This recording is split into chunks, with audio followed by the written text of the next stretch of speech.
The Spirit in the Body by Robert Crosbie. Letter 33.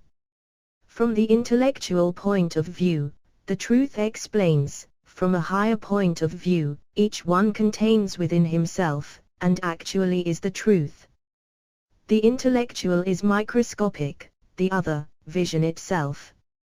The great difficulty to be overcome is the registration of the knowledge of the higher self on the physical plane. It cannot be done by the intellect, although the intellect may put the house in order. Patanjali tells what the hindrances are. Manas has to get rid of these so that the way of the Lord who comes with truth and knowledge may be made clear. He is waiting, watching, working. Behold, I stand at the door and knock. Nothing withholds knowledge from us but the mode of operation of our lower mind. We can have no complaints, if we do not make it conform, but Theosophy, applied, leads us to truth, which is ourself. Service is a great clarifier. You speak of the balancing of forces. In what relation? Perhaps you mean that continuous adjustment of internal relations to external relations, which is the basis of rebirth, both of which have to be subjugated before freedom is obtained. If so, this is Kundalini, the power or force that moves in a spiral path. It is the universal life principle manifesting everywhere in nature. This force includes the two great forces of attraction and repulsion. Electricity and magnetism are but manifestations of it. Hermes says, the genii have, then, the control of mundane things, and our bodies serve them as instruments, but the reasonable part of the soul is not subject to the genii. It is designed for the reception of the God who enlightens it with a sunny ray, for neither genii nor gods have any power in the presence of a single ray of God. But all other men, both soul and body, are directed by genii, to whom they cleave and whose operations they affect.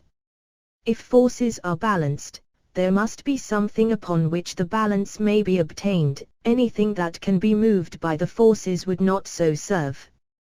There is but one immovable, the self.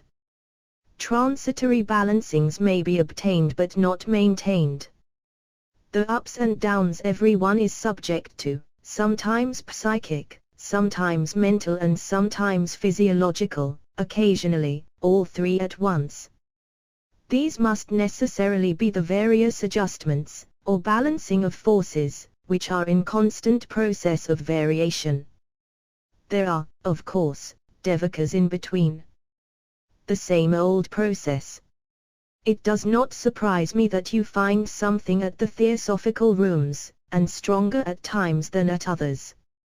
Help comes often, when least expected, and it is liable to come at that place where the work is done which merits help.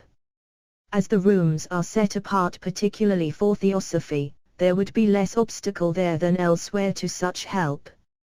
You have it right, one has to grow into that state where he seeks nothing for himself, but takes whatever comes to pass as the thing he most desired.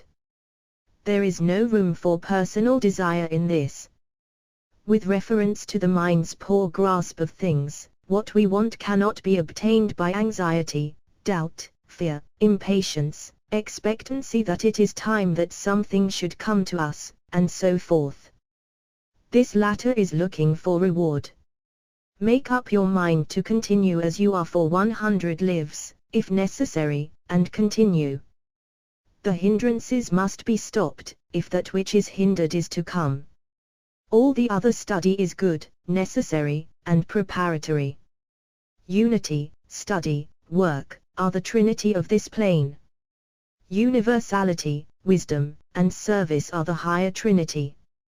You are the one who is preparing the way for the latter, by means of the former. We learn by experience.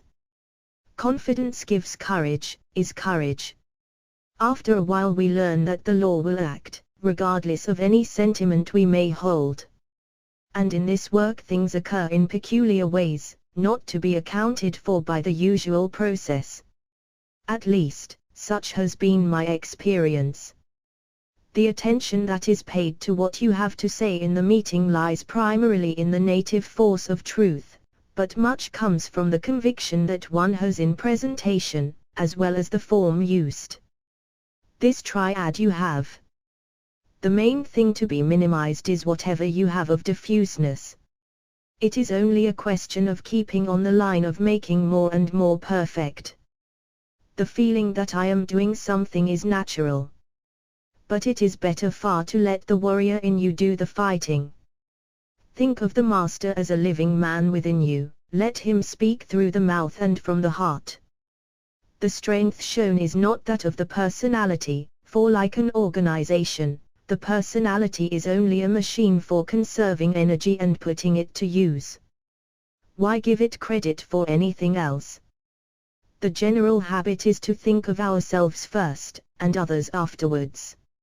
Reverse the habit, consider ourselves last and least in anything we have to do or say. At the meetings, take the view that we are there to give what help we can to those who come, instead of looking at those present as there to listen to us. Judge would sometimes say, "You must not think that I know all these things, I am only telling you of knowledge that exists, and which I am convinced is true." Each one must arrive at conviction through a study and application of the knowledge. There is no other way.